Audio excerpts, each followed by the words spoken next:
बिस्मिल्लाहिर्रहमानिर्रहीम। अस्सलाम वालेकुम वीवर्स, मैं हूं chef Samreen. Welcome back to my channel.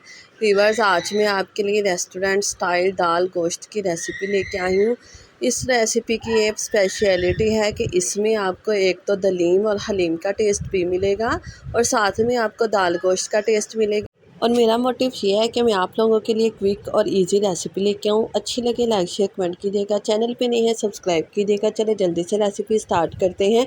इसके लिए मैंने ऑयल ऐड किया है यहाँ पे आधा कप एक पैन में। जैसे ही ऑयल गर्म होगा इसमें कुछ गर्म मसाले ऐड करूँ, जिसमें 1 टीस्पून इतनी काली मिर्च, 2 से 3 अदद लौंग है, साथ में एक दालचीनी की स्टिक है, एक बड़ी इलायची, एक छोटी इलायची। जैसे ही ऑयल में कड़कड़ाने लग जाए अब मैं इसमें ऐड कर रही हूँ लहसुन अदरक का पेस्ट, तकरीबन 1.5 टेबल स्पून जितना। साथ में मैंने 3 से 4 अदद हरी मिर्च थी, वो भी चॉप कर ली। लहसुन अदरक के पेस्ट को हम फ्राई करेंगे तकरीबन चंद सेकंड्स के लिए ही, ताकि ये जले भी ना और इसकी खुशबू आने लग जाए। फ्लेम यहाँ मैंने मीडियम टू लो ही रखा हुआ है। अब मैं इसमें मटन ऐड कर रही हूँ 800 ग्राम जितना। आप इसकी क्वांटिटी कम या ज़्यादा भी कर सकते हैं, कोई इशू नहीं है। जिसको हम फ्राई करेंगे 102 मिनट के लिए। जी, फ्लेम मैंने यहाँ मीडियम टू लो ही रखा हुआ है। या मैं इसमें नमक ऐड कर रही हूँ 1 टेबल स्पून जितना, या आप अपने जायके के मुताबिक भी ऐड कर सकती हैं। ये पिसी हुई लाल मिर्च ऐड करूँगी इसमें मैं 1 चाय का चम्मच।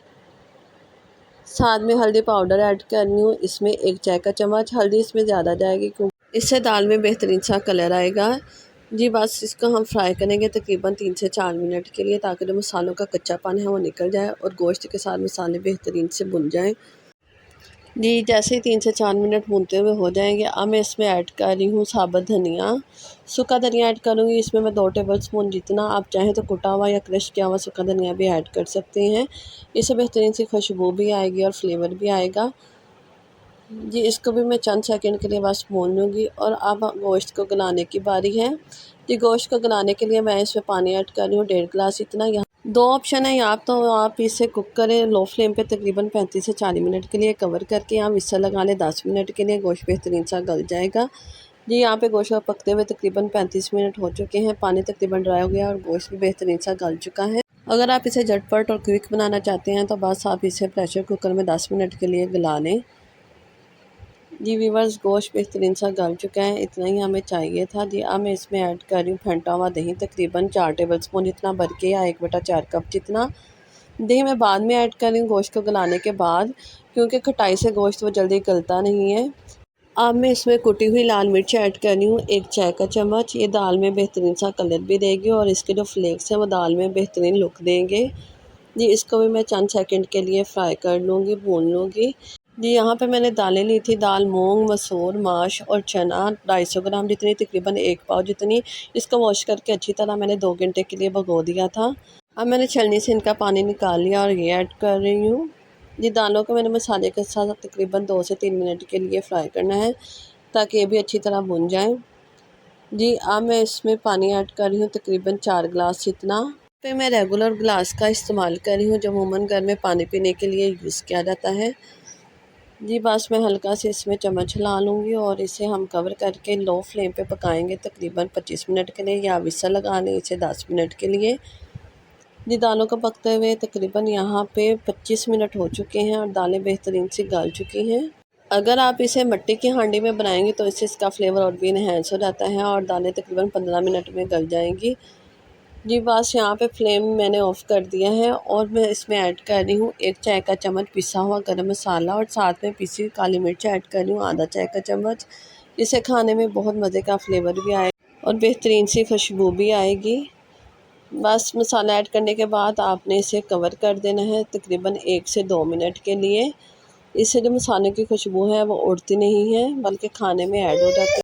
जी व्यूअर्स, आप देख सकते हैं हमारी बेहतरीन सी मटन दाल गोश्त बनके रेडी है ना। ये क्विक और इजी रेसिपी, आप इसे झटपट से और बहुत कम मसालों के साथ बना के रेडी कर सकती हैं। जी, अब हम इसका तड़का रेडी कर लेते हैं। तड़के के लिए मैंने एक पैन लिया, इसमें 1/4 कप जितना कुकिंग ऑयल ऐड कर रही हूँ। जब मैं गोश्त को भूनी थी थोड़ा सा ऑयल मैंने ऊपर से उतार लिया था, वो भी मैंने ऐड कर लिया, इससे बेहतरीन सा फ्लेवर आता है। अब मैं इसमें 1/4 कप जितना, या एक स्मॉल साइज़ का स्लाइसेस में कट किया हुआ प्याज ऐड कर रही हूँ। यहाँ पे प्याज को मैंने लाइट गोल्डन ब्राउन करना है। जैसे ही प्याज गोल्डन ब्राउन होगा, फ्लेम यहाँ पे मैंने रखा हुआ है तकरीबन लो फ्लेम। 1 चाय का चम्मच जितना सफ़ेद ज़ीरा ऐड करूँगी, साथ में मैं लाल गोल मिर्च ऐड कर रही हूँ इसमें 6 अदद। इससे बहुत प्यारी लुक भी आती है और फ्लेवर भी आता है, खुशबू भी आती है। बस इसको मैंने चंद सेकंड के लिए ही इसमें फ्राई करना है।